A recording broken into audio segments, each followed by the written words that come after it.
Buenas tardes, estimados oyentes y los que ven este programa a través de la plataforma YouTube. Bienvenidos a un nuevo programa de Observatorio Internacional, que es uno de los programas de la oferta de la radio de la Universidad Andina Simón Bolívar, Voz Andina Internacional. En esta oportunidad vamos a contar con un invitado, que es el doctor Paulo Batista, profesor e investigador de la Universidad Federal de Paraná, quien visita la universidad dentro de un proyecto que desarrolla en su universidad y auspiciado por las entidades que apoyan ese tipo de proyectos por parte del gobierno brasileño. Con él vamos a tratar de brindar elementos de una visión panorámica impresionista, por supuesto, por el tiempo con el que contamos, pero interesante. Si hay un tema que puede ayudar a mejorar los niveles de cooperación y de integración entre nuestros países, es un mayor conocimiento de qué mismos somos y cómo estamos funcionando. Entonces agradecemos la ayuda que nos va a brindar Paulo para tener esa visión de algunos elementos que considero importantes del Brasil. Bienvenido, Paulo. El programa se trata de una visión, de una metodología más bien abierta, de contracté, como dirían los franceses, de un diálogo académico para orientar o dar elementos de información a nuestros oyentes, básicamente para generar inquietudes que pueden profundizarse con todas las fuentes que nos ofrece hoy en Internet, por ejemplo, luego. Entonces, en ese sentido, agradezco mucho tu presencia. Bienvenido. Eu que agradeço a invitação para estar aqui, é um honor. Estou muito contente também porque na rádio estamos em uma biblioteca cercada de livros por todos os lados. Me gostou muitíssimo o cenário acá. Bueno, e falar de meu país com Equador é tanto importante como concebo, porque nosotros tenemos una historia de Brasil, de un país que estuvo de costas para América Latina casi toda su historia. Por pequeños períodos tenemos un interés más grande en hacer una cooperación tanto universitaria como en otros campos más sur-sur. Así que en los temas que investigo de desigualdad étnico-racial y políticas de igualdad, las relaciones con los países del sur, en especial de América Latina y África, es importante y estratégica para la Universidad Brasileña. Muchísimas gracias. Sí, olvidé de señalar en la presentación que Paulo es un psicólogo social y por lo tanto tiene un desafío que es tanto macro como micro, me parece a mí. Como economista juzgo eso, en el sentido de tener unas aproximaciones al conjunto de la sociedad, por un lado, y también los elementos meso o micro o que están influyendo en nuestros países. Entonces, comenzaría con una pregunta muy general. ¿Cómo ves tú a Brasil hoy en la pospandemia? O sea, frente al 2020. ¿Está mejor situado? ¿Ha logrado, luego del sacudón que significó el gobierno de Bolsonaro, reencontrar sus líneas históricas de funcionamiento como sociedad, como economía? ¿Cómo le ves tú? Sí, bueno, algunas cosas están mejor. Un país con todas las contradicciones, con mucha desigualdad, con una historia de desigualdad profunda en todos los momentos desde la historia de la colonia y después del imperio y de la república, el siglo XX de profundización de las desigualdades sociales, e desde o período democrático pós-89 lutando para estabelecer cidadania para todas e todos. Em um caminho que as políticas sociais, se miramos para o ano 89 da Constituição para hoje, as políticas sociais em Brasil han desarrollado bastante. Bueno, uma questão que é primordial é que nós salimos do mapa da hambre durante los gobiernos Lula y Dilma, volvemos al mapa en gobierno Bolsonaro y en un año y medio de gobierno ya salimos una vez más. Sacamos 1.500.000 personas de la hambre en este gobierno Lula. Así que las inversiones en esta área de combate a la hambre son exitosas, como fueron en los primeros gobiernos, y los resultados son muy, muy importantes. Bueno, aún hay pobreza en Brasil. Tenemos una población que vive en la calle que es muy grande en comparación con otros periodos anteriores, que se profundizó con los problemas económicos, la crisis económica del gobierno Bolsonaro y la pandemia. Pero estamos en este tema con respuestas, dando respuestas. También el desempleo en Brasil es hoy, con un año y poco de gobierno, el desempleo es bajo. Es uno de los más bajos de la historia reciente de Brasil. Así que esta inversión en políticas sociales básicas que cambió es un logro también. Bueno, perdón, sí. Para profundizar, me alegro la entrada que le hiciste, que diste, porque abre a mi modo de ver perspectivas y inquietudes, aclaraciones que nos pueden ayudar mucho. El plan Hambre Cero que aplicó Lula fue tuvo un destaque mundial, porque era una experiencia muy, muy exitosa. Y entiendo que en el ámbito de los organismos diversos que se ocupan del tema alimentario se está planteando una sistematización de las experiencias exitosas, históricas y las actuales sobre todo, para presentarlas al mundo. Entonces, básicamente este retorno a una situación mucho mejor del problema alimentario en Brasil, en esta nueva gestión de Lula, ¿en qué se sustentó fundamentalmente? En retomada del programa Fome Zero. Retomada del programa y ampliación del programa y más inversión, más... bueno, fue una promesa de campaña de modificar los valores, así que antes mesmo de Bolsonaro hizo, como estava constrangido por la campaña, el propio Bolsonaro hizo un aumento de lo que reciben las personas mensualmente en la campaña, pero Bolsonaro ia ser solo durante a campanha. Parecia que volveria ao valor mais baixo. Lula hizo a promessa na campanha que manteria, isso foi um compromisso principal na campanha, de manter o valor que havia sido. E também os mecanismos de fazer esse programa um programa mais efetivo, eficaz, com cadastro de las personas, bueno, el programa no se consiste solamente en una distribución de recursos, pero también de un cadastro y orientación de las personas para uso de los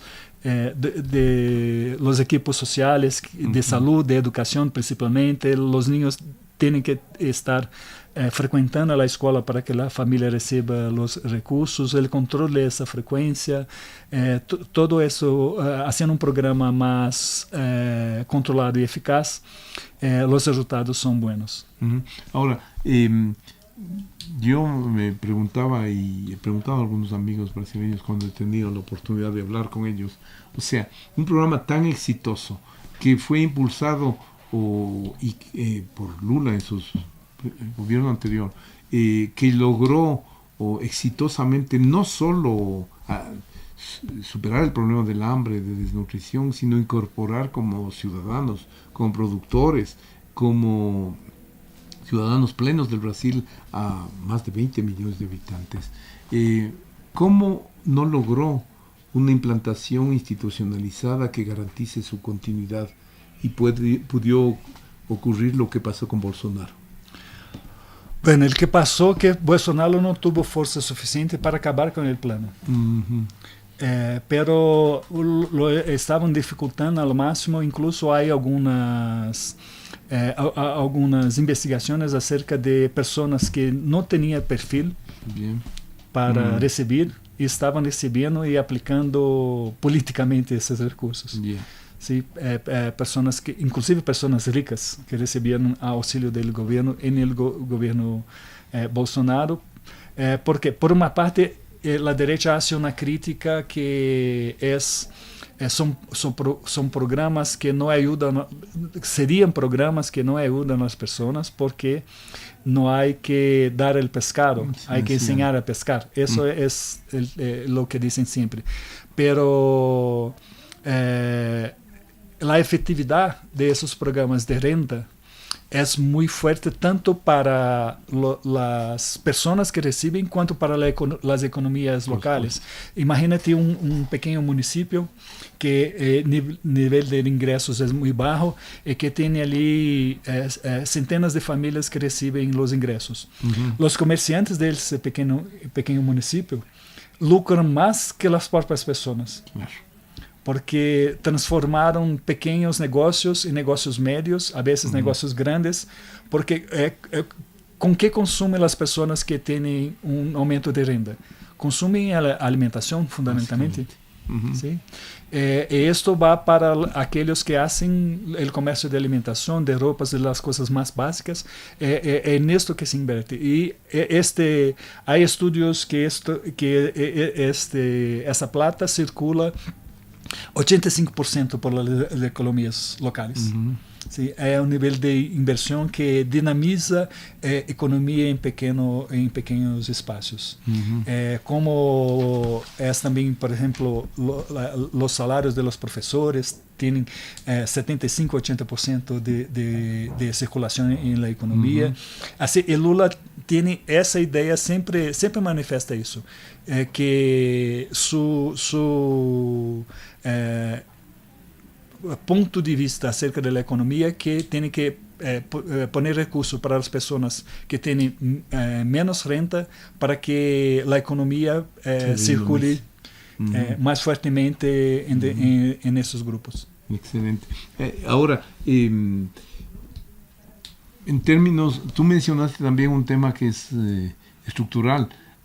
América Latina es la región más desigual del mundo y entre los más desiguales están Colombia, está Brasil, por ahí algún centroamericano en los primeros lugares. ¿Qué se ha hecho con respecto a ese tema?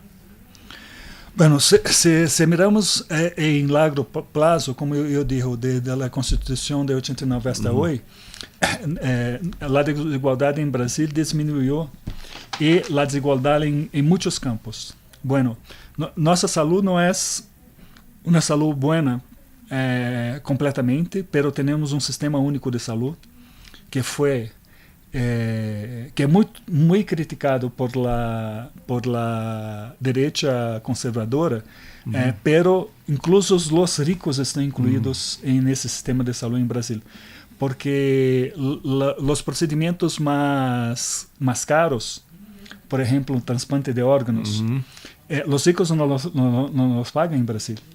Há uma fila única para as pessoas, de acordo com quando tem sua indicação, quando independente de renta, quando tem a indicação, e essa fila única faz com que há algumas pessoas que são muito reconhecidas em Brasil que receberam transplantes de rim, receberam transplantes de coração por el sistema único de saúde. E esse sistema único de saúde em la pandemia foi importantíssimo para nós. Nós tivemos índice de mortes em Brasil muito arriba da média mundial, porque o governo central tinha políticas negacionistas acerca de la pandemia. El ministro de la Salud de Bolsonaro rompió con Bolsonaro y fue demitido. En su lugar, Bolsonaro metió un general. Porque él quería hacer las cosas como orientaba la ciencia. El gobierno brasileño no quiso hacer como orientaba la ciencia y por eso tuvimos... hicieron incluso un test en el estado del Amazonas, en la ciudad de Manaus. La idea era dejar la COVID y avanzar para tener lo que llama de inmunidad de rebaño. Y la ciudad entró en colapso porque no había oxígeno en los hospitales y aquellos que tanto critican a Venezuela tuvieron que ver camiones de oxígeno de Venezuela sendo donados porque el gobierno brasileño no envió oxígeno y llegaron primero los oxígenos enviados pelo gobierno de Venezuela a Brasil. Había personas muertas que no se podían trasladar los cuerpos. Hay una foto que es muy fuerte y muy nos hace muy tristes, con un conjunto de centenas de balas para muertos abiertas esperando los cuerpos de las personas. Todo eso pasó por causa del negacionismo, por un lado. Por otro lado, el sistema de salud fue lo que nos salvó. Bueno, la educación en Brasil. Perdón, antes de cerrar eso, Brasil es una potencia farmacéutica mundial junto con México y Argentina. Los tres han sido productores de sus propias vacunas históricamente. ¿Cómo se comportó eso? ¿O cómo está hoy día eso? Bueno, hubo una inversión de las universidades en desarrollo de vacuna. Había un proyecto, siempre proyectos de cooperación entre varias universidades. Mi universidad participaba de uno de esos proyectos, estaba desarrollando la vacuna y recibió financiamiento no del gobierno, pero de órganos de fomento a investigación que tenían plata em caja para financiar investigações como essa e participamos de desses consórcios. O consórcio que chegou primeiro a uma vacuna em Brasil foi, se não me engano, foi dirigido pela Universidade Federal de Minas Gerais, por um lado. Por outro lado, o país recebia, quando foram desenvolvidas as vacunas internacionalmente, o país recebia propostas das empresas de vacuna. Uma dessas empresas passou meses oferecendo ao governo Bolsonaro, eles não contestaram.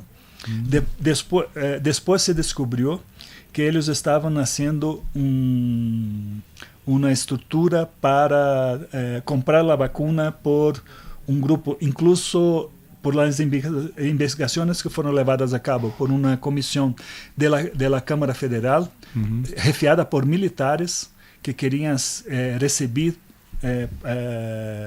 propina, comprar vacunas por preços mais altos para desviar uma parte.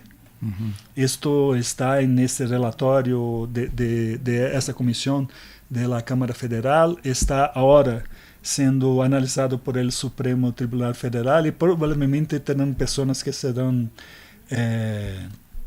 que responderão judicialmente por esses crimes que cometeram. Assim que se retrasou muito a distribuição de vacuna em Brasil. A atual ministra de la Salud em Brasil era, neste momento, a jefe da Fiocruz, uma agência importante em Brasil. Imensa, poderosa. Sim. Ela hizo todos os esforços para a distribuição para a compra e distribuição de não só ela, mas a Fiocruz, as agências brasileiras, estas instituições brasileiras que são fortes, têm uma relação com o governo, mas não têm uma relação de hierarquia. O governo não les dá ordem diretamente. Tiveram um rol muito forte de hacer un contrapunto al gobierno negacionista. Ahora, para, digamos, en lo que ha señalado también, una referencia que me parece importante hacerla, sobre todo frente a las realidades de otros países latinoamericanos con respecto a este tema de la desigualdad y bueno, que se evidenció y de décadas de reducción del aparato estatal, de privatización de entidades públicas que se ocupaban de temas de salud. Esto no ocurrió en Brasil, por ejemplo, con la Fiocruz y sus... No ocurrió de una forma... bueno, en los años 90 intentaron... Había proyectos de privatización de estas estatales, había proyectos de privatización de las universidades, había proyectos de... la privatización siempre fue parcial en Brasil. Porque siempre tuvo una resistencia muy fuerte. En las universidades hoy no hay más proyectos de privatización. Y hay una defensa de la universidad pública gratuita de calidad. Y nosotros tenemos, por ejemplo, todos los programas de maestría, doctorado. Un alumno no paga cero, además de tener algunos programas nacionales de apoyo, de becas, de alimentación. El programa, por ejemplo, de alimentación en las universidades es un programa que es para todos los alumnos de todas instituciones federales de ensino, decimos, porque son, si no 41 universidades y 30 y pocos institutos federales de educación que son del sistema de educación tecnológica. En todos esos hay restaurantes universitarios con alimentación subsidiada y los alumnos de pregrado, maestría y doctorado tienen la alimentación subsidiada para hacer sus estudios. Acceso a bibliotecas, es una agencia muy fuerte. Por ejemplo, hay una base de dados llamada Periódicos CAPES, que es una base de dados que es muy grande, de acceso bibliográfico a bases internacionales. Uno que es miembro de es llamado CAFE, Comunidad Académica Federada. Yo cuando ingreso ahí, me conecto com mis credenciales de mi própria universidade e tenho acesso a banco de dados de grandes revistas internacionais sem custo. Aquele artículo que uno paga $18, por exemplo, que é importante para sua investigação, muitas vezes nós outros acessamos gratuitamente porque o governo brasileiro paga para esta comunidade acadêmica federada ter acesso a estes artículos. Assim que temos muitas formas de promover a inovação e a ciência com instituições que são muito fortes e que passaram por diferentes momentos. La CAPES e a sigla CNPq, porque se chamava Conselho Nacional de Pesquisa e Investigação. Esses dois foram fundados em 1951. Passaram por el governo militar e tiveram os cientistas brasileiros mais importantes. Os dois têm presidentes que são indicados pelo governo, pelo conselhos que são indicados por los pares. Assim que os cientistas mais importantes de Brasil sempre estiveram involucrados também em la gestão de las políticas de ciência e tecnologia do país. E esses passaram pelo governo militar, mantendo-se forte e incluso com crescimento. Muito que temos, já termino, muito que temos de resultados da Universidade Brasileira hoje são de los planos nacionais de pós-grado, que são decenales, e o primeiro plano foi de 1975, construído de uma forma coletiva, chamando os cientistas de todas as áreas, negociando com as disputas entre as áreas, pero temos políticas que são fortes e que sobrevivem aos governos, porque essas instituições são instituições organizadas de forma coletiva, com reconhecimento tanto social como da comunidade científica, que é fortíssimo, e com isso muitas vezes fazem contrapontos com governos que não dão apoio à ciência. No, eso es destacable y me parece muy importante profundizar en ello. entidades como las que has señalado, que apoyan la investigación científico-técnica en universidades, en otras entidades, Fiocruz y eso, o que hayan logrado pasar por toda la turbulenta historia, por ejemplo, de los 20 años de dictadura, 64-84, o sea, cómo se logró esa fortaleza institucional, cuáles han sido los factores. Ese sería el factor estructural que me parece importantísimo de Brasil, que frente al conjunto de América Latina, a pesar de que comparte vulnerabilidades que tenemos, por ejemplo, relaciones civiles militares, inestabilidad política, pero ha logrado construir una fortaleza institucional mucho más grande. En esto en particular del apoyo a la innovación científico-técnica y a la investigación en universidades, ¿cómo logró eso? ¿Cuáles consideras que son los factores claves? En mi punto de vista, porque por ese reconocimiento social basado en la participación. En todas las universidades recebemos, por ejemplo, críticas a CAPES. La CAPES tiene políticas que son muy exigentes en términos de, por ejemplo, productividad. ¿Sí? La respuesta de las personas que trabajan en CAPES es siempre, la CAPES somos nós, porque la gestión siempre fue colectiva. Hay una avaliación de la pós-graduación en Brasil.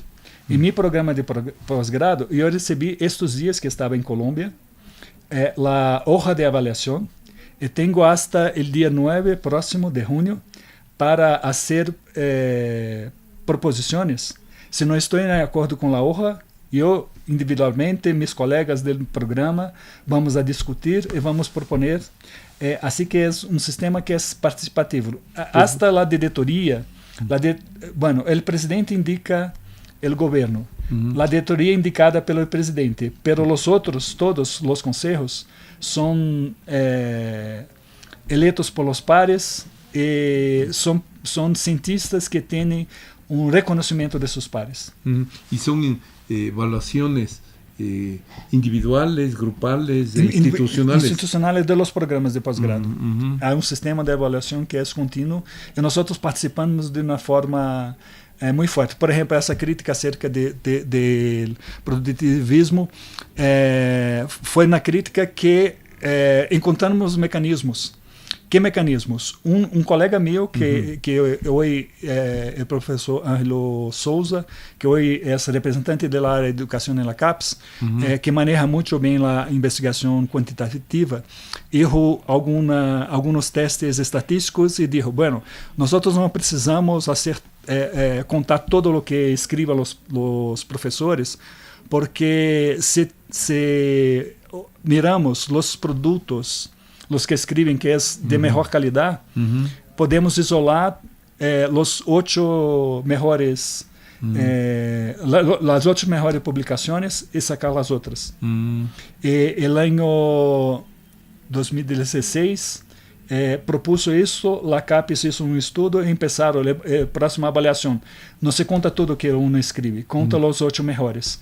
Hicieron nuevos testes quantitativos e a avaliação seguinte, 4 anos depois,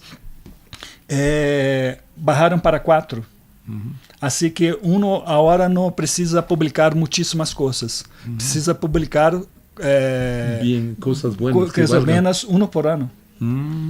Se eu publico um artículo por ano em uma revista de credibilidade, calidad, é suficiente. Desde el Q1 del primer cuartil. Sí.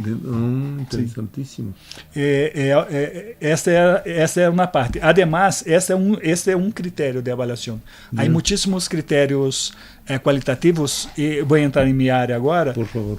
Que são critérios qualitativos. E nesses critérios qualitativos sempre há critérios de inclusão social.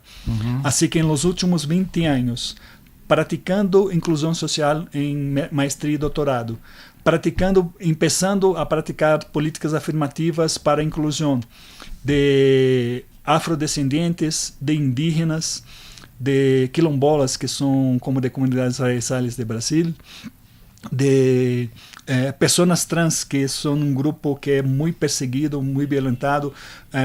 Um parênteses acá, as pessoas transexuais em Brasil têm uma expectativa de vida de 36 anos. Menos da metade. E as mulheres trans negras têm uma expectativa de vida de 27 anos, porque são assassinadas. Estes grupos reivindicam sua possibilidade de participar na vida acadêmica, incluso para defender a seus pares. E há políticas afirmativas desenvolvidas para pessoas trans em programas de maestria e doutorado em Brasil. Para discapacitados, pessoas com transtorno de espectro autista e pessoas surdas, e para migrantes humanitários, apátridas, refugiados. Para todo isso, desenvolvemos um conjunto de políticas afirmativas para inclusão em pré-grado e pós-grado. Uma pergunta, ¿eso comenzó desde cuándo esa tendencia a generar estas cuotas? ¿Y fue una iniciativa desde el Estado o desde la demanda social? De la demanda del movimiento social negro, principalmente, que puso essa demanda muito antiguamente. Bueno, el Congresso Brasileiro de Negros de 1946 em São Paulo, 1947 em Rio, puseram a demanda. Essa demanda foi olvidada, pero se impõe com mais força el fines do século XX, com as discussões preparatórias para o Congresso de Durban contra o racismo. E empieza a ser desenvolvidas em los anos 90 em áreas de comunicação do governo nacional e no início do século XXI, 2002, em las universidades. A primeira por uma lei estadual de Rio de Janeiro, a Universidade Estadual de Rio de Janeiro e Universidade Estadual Norte Fluminense, quando Benedita da Silva, uma mulher que vino de uma trajetória de luta sindicalista no Sindicato das Empregadas Domésticas, organizadora do Sindicato das Empregadas Domésticas em Rio de Janeiro, e uma mulher negra de periferia do Rio de Janeiro, era vice-governadora. Como vice-governadora, logrou aprovar a lei. E logo na sequência, com muitas universidades federais assumindo por a autonomia universitária que tem as universidades em Brasil determinada por a Constituição, e depois, em 2013, com a aprovação de uma lei de cotas para todas as universidades, lei que foi renovada em 2023, e nessa renovação estendida para raizales e estendida para pós-grado.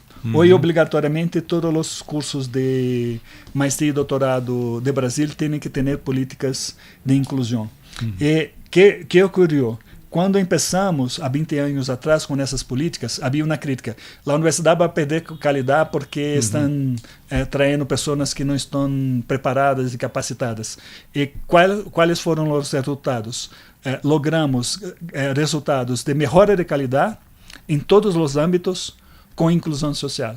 Assim que a universidade está muito melhor hoje, porque convivimos com mais pessoas discapacitadas, convivimos com mais pessoas trans, convivimos com mais pessoas afro, convivimos com mais pessoas indígenas. Isto é uma forma de enriquecimento da universidade humano, junto com melhora nas qualidades em todos os indicadores. Tanto os indicadores nacionais quanto os indicadores internacionais, esses mais duros de ranking de universidades, a Universidade Brasileira é muito melhor hoje que era 20 anos atrás, sendo uma universidade que pratica muito mais políticas de inclusão que praticava 20 anos atrás. Agora, o tema pandemia que evidenciou e forçou a acelerar processos de digitalización y de trabajo remoto, educación remota o virtual, etcétera, no abren una brecha adicional frente a la cual estas leyes de cuotas pueden o no, digamos, pueden disminuir su eficacia. Por ejemplo, la brecha digital. ¿Cómo lo ves? Bueno, isso foi muito heterogêneo. E eu hoje sou responsável pela inclusão em minha universidade. Que passou? Bom, primeiro, nós economizamos lo que economizamos em conta de energia elétrica.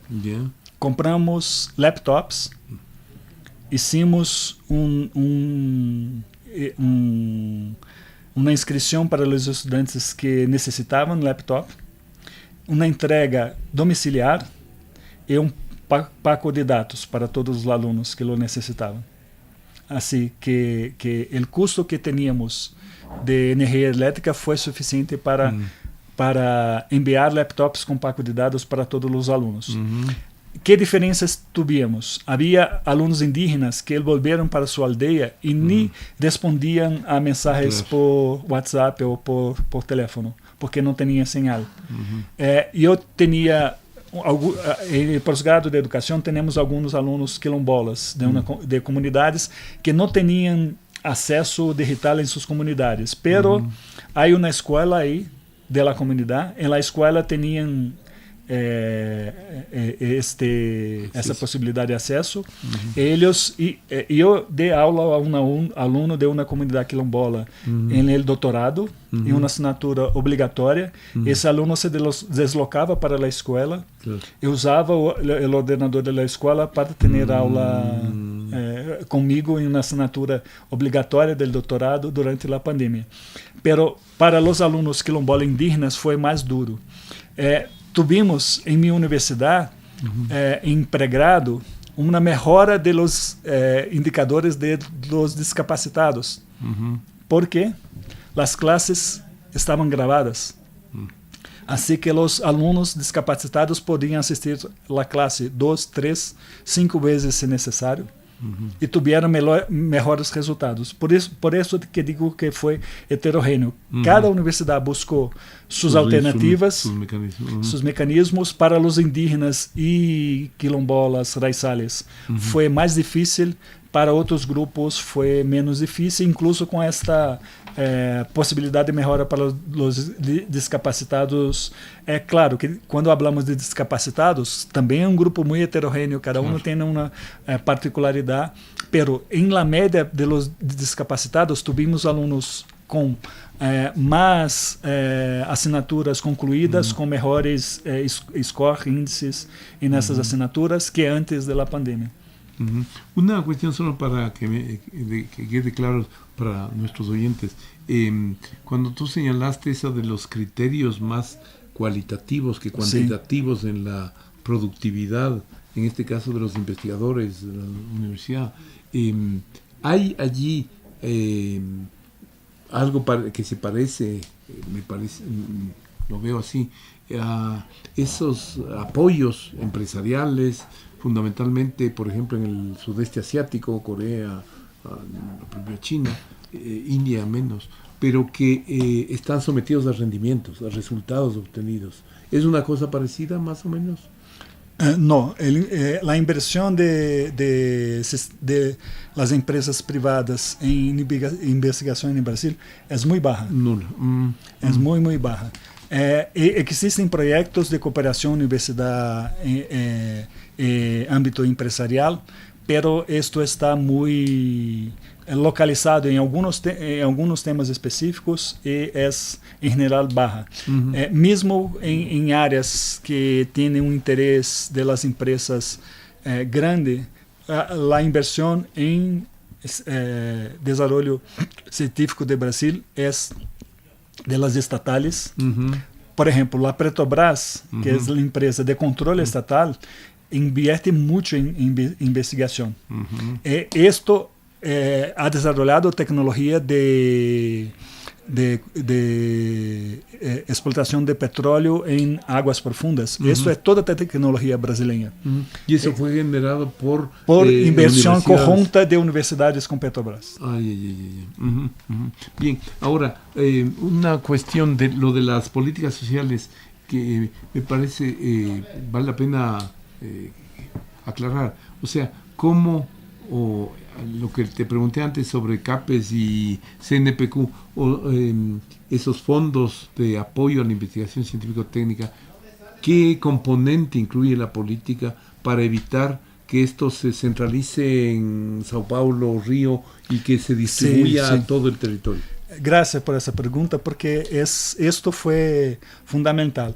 El primer plano de El de 1975. Este plano tenía un diagnóstico que la investigación en Brasil estaba toda concentrada en Sudeste, 95%. En ese momento, 95% de las plazas de doctorado estaban en São Paulo, 85%, 10% en Río. Los 5% distribuidos por el resto del país.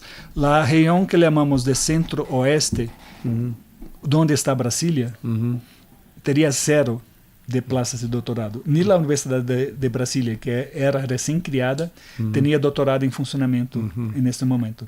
E tiveram sempre inversión en becas para los profesores de las universidades. De la periferia, digamos. De la periferia, incluso mi universidad. Bueno, yo soy de Belo Horizonte, pero vivo en Curitiba muchas décadas. La Universidad Federal del Paraná era una universidad periférica que no tenía investigación y que tenía un nivel muy bajo de doctores. La inversión fue formación de los doctores de las universidades. Y yo ingressei em 95 como professor com maestria. Isso me doutorado em 4 anos, com licença para me dedicar integralmente aos estudos e beca. Que generou isso? Em muitos casos, generou perda de recurso, porque há pessoas que receberam beca e não terminaram o doutorado. Por isso, é um mínimo. Em geral, essa inversão generou pessoas com trajetórias de desarrollar a ciência em suas universidades. Assim que hoje nós não estamos em igualdade, mas mire, são 50 anos de inversão. E nesses 50 anos que logramos, hoje temos universidades de investigação em todas as regiões do Brasil, programas de pós-grado de qualidade internacional em todas as regiões do Brasil, incluso na Amazônia. E hoje são 48% de plazas de doutorado, o dado que tenho é de uns anos atrás, 48% concentradas em Sudeste. O sistema, em termos numéricos, cresceu muitíssimo nesses 50 anos, mas cresceu com diminuição da desigualdade regional. Assim que para pensar em programas estratégicos e em programas de produção científico-tecnológico, é necessário pensar a largos prazos. Os resultados não serão para amanhã, nem para daqui 2 anos. E inversão constante. Isso é isto que ha hecho Brasil, e por isso que temos esses resultados hoje de uma ciência mais forte em todas as regiões, de uma comunidade científica que se alarga e se engrandece ano a ano, porque temos muitas maestrias e muitos doutorados de alta qualidade. Em minha experiência, e eu em 2000 fui à Universidade de Barcelona a fazer um doutorado em psicologia social. Empecei aí. Tinha uns problemas de relação entre algumas universidades europeias e CAPES, e no ano seguinte não pude pedir uma beca para continuar meus estudos na Universidade de Barcelona.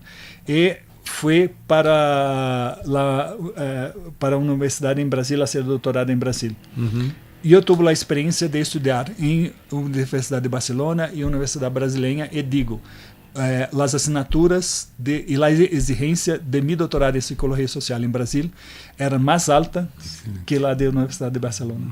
Agora, me parece muito interessante, se está quedando um montão de temas, pero alguna vez próximamente te invitaré por Zoom para hacerlo cuando estés en Brasil. Vale. Pero el punto aquí es, ¿y qué rol jugaban esos dos relaciones? Las relaciones entre las universidades y las empresas del territorio de la región más cercana, y entre las universidades y el gobierno local. Bueno, em geral, as universidades têm muitíssimas boas relações com os governos locais, incluso de matizes políticas diferentes, porque as universidades são importantes para as cidades. Por supuesto. ¿Sí? Bueno, el gobierno Lula en 2006 o 2007 más o menos hizo un programa de expansión de las universidades. Este programa de expansión fue determinado: no vamos a hacer universidad en las grandes ciudades, vamos a hacer ou universidades ou novos campos, onde há pouca oferta de universidade. O impacto econômico em los municípios mais pequenos de uma nova universidade é grandíssimo. Há municípios que a universidade é responsável por 40 a 60% da economia local. Municípios mais pequenos. Assim que essa relação acaba sendo uma relação de muita importância da universidade, porque as pessoas reconhecem que se tem uma universidade em um município, há uma quantidade de serviços que se organizam, que cresce a economia local muito fortemente. Además da possibilidade de as pessoas daquele espaço geográfico fazer seus estudos superiores sem necessidade de viajar a um lugar mais lejos, de quedarem mais lejos da família. Então, há isso. Com as empresas em Brasil, bueno, con las comunidades igual también. Com as comunidades também há muitíssima cooperação. A Universidade Brasileira é organizada em el tripé ensino, pesquisa e extensão, e a extensão em Brasil é compreendida muito no sentido que dava Paulo Freire de diálogo. Quando vamos a uma comunidade, não vamos para aplicar alguma coisa, vamos para dialogar com a comunidade, para saber quais são as demandas das comunidades, que pensam eles, que é necessário, e buscar soluções em uma forma dialogada. Assim que esse processo de extensão que é maioritário em Brasil, por supuesto que há projetos específicos que hacen uma relação mais vertical, pero em geral temos relações mais horizontais com as comunidades, e isso faz com que tengamos também o reconhecimento de muitas comunidades locais a los projetos que desenvolvem a universidade. Em meu estado, que é Paraná, a região mais pobre se chama Vale do Ribeira, vale de rio que é na divisa de Paraná e São Paulo. Essa é uma região de montanhas e uma região que sempre foi com os piores indicadores. Durante muito tempo havia um grande projeto de extensão para desenvolvimento desta área. A universidade, hoje, os indicadores ainda é a região mais pobre do estado, mas tem indicadores muitíssimo melhores que tendria 30 anos atrás, e a universidade teve rol importante nesse processo de manter aí um projeto que era refiado por um médico, por um professor da área de saúde, que teve inversão para desenvolvimento local, das políticas locais, assim que essa relação com a comunidade em geral é muito favorável. Ahora, solamente un detalle, el BNDES, el enorme Banco de Desarrollo de Brasil, que tiene igual cerca de 70 años al menos de vida de lo que conozco, concede recursos también, canaliza recursos así estos programas que impulsa CAPES o CNP. No, poco. Incluso as universidades privadas têm mais acesso a recursos do BNDES do que as públicas. Sim. Em minha cidade, há duas universidades privadas.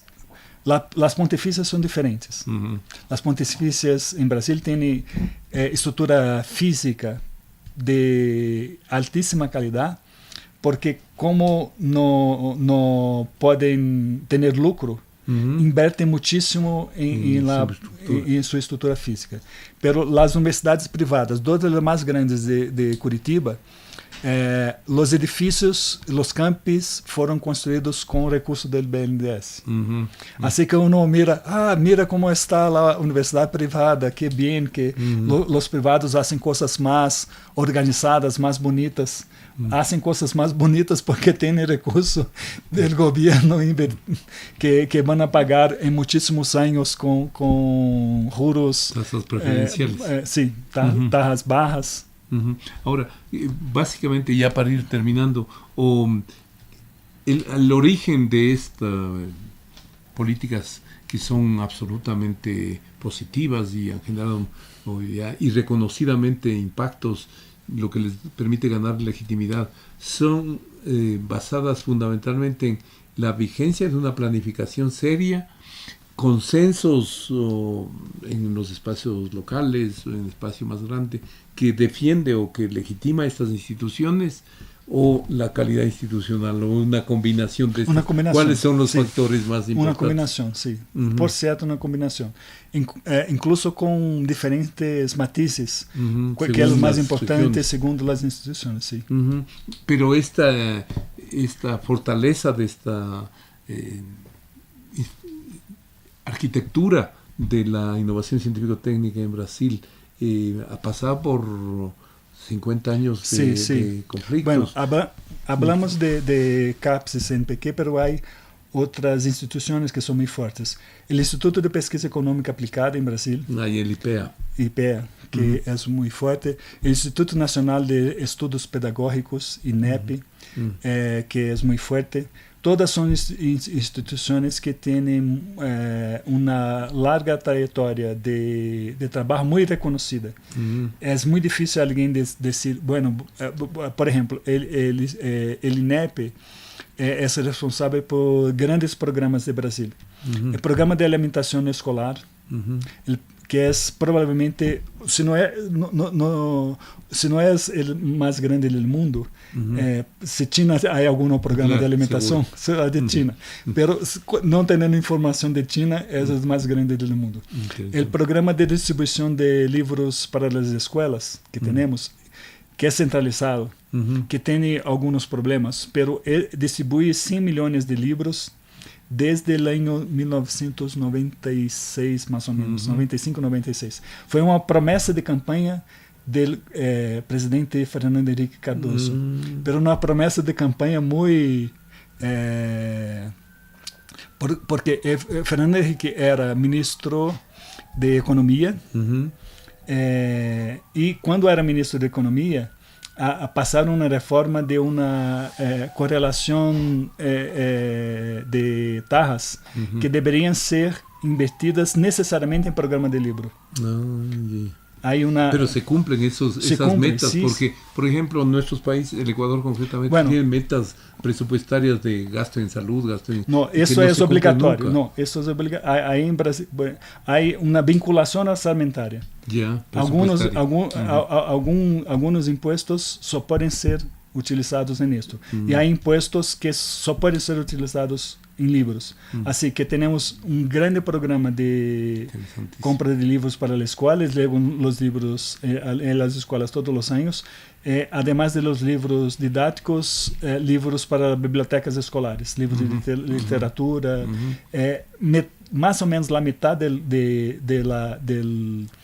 mercado editorial brasileño es de compras del gobierno por esos programas. El mercado editorial dice con toda clareza: nosotros sobrevivimos en los años de crisis. Bueno, en los años de crisis, el gobierno compra 52-50% de todo el mercado editorial. En momentos de no crisis, el gobierno, as pessoas compram mais livros porque têm mais plata, e o governo compra 47-48% do total do mercado editorial. Assim que esses programas que são exitosos, que são grandes, que têm nenhum governo, o governo Bolsonaro não disse nunca: vou acabar com o programa de livro. Quem tentaram fazer? Meter as pessoas de empresas privadas que vendem para o governo com direcionamento ideológico, pessoas que tinham uma posição de extrema-direita, que escreviam livros de direita para vender mais para o governo. Isso tentaram fazer. Mas incluso é muito difícil. Tanto o governo Lula 2003, quando começou, não cambiou os diretores do programa de livro. Interesantíssimo. Los manteneram por 2 anos hasta aprender como funciona para aí cambiar. Inteligente. Ahora, para cerrar, y es un tema que podemos dedicarlo solo a un programa futuro, el tema es que para que existan esas políticas tiene que haber un Estado que tenga recursos. Sí. En América Latina el deporte más extendido después del fútbol es la evasión fiscal.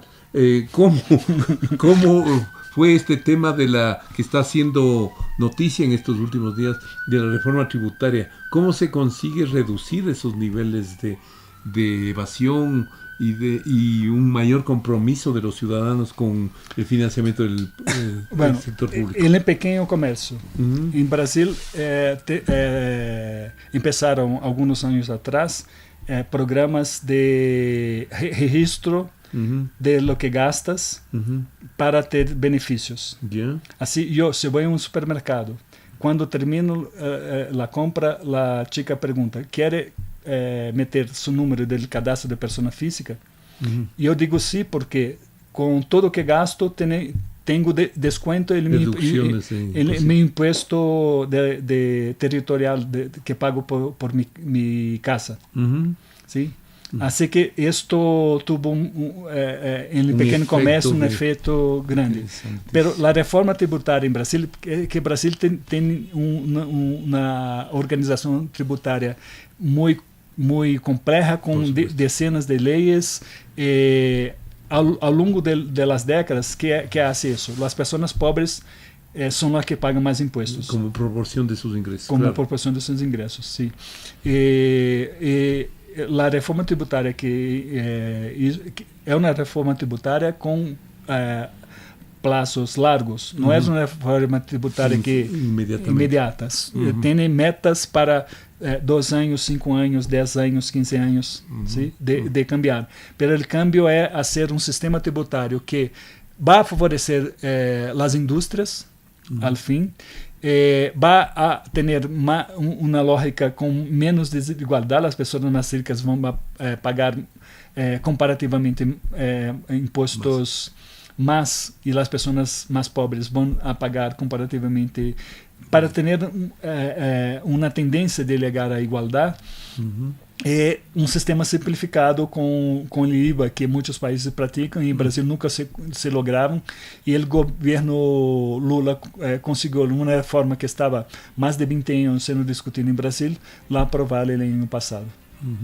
Muy bien, muchísimas gracias, Paulo, por estos elementos que nos has dado, que me parece que nos plantean una enorme cantidad de temas a investigar, a profundizar y hacer un análisis comparativo con nuestros países, con el Ecuador, que las políticas sociales, las políticas públicas, las políticas fiscales no van precisamente en esa dirección. Muchísimas gracias, esperamos conversar en una próxima oportunidad. Gracias a ti y espero que sea de agrado de los espectadores aquí de la universidad.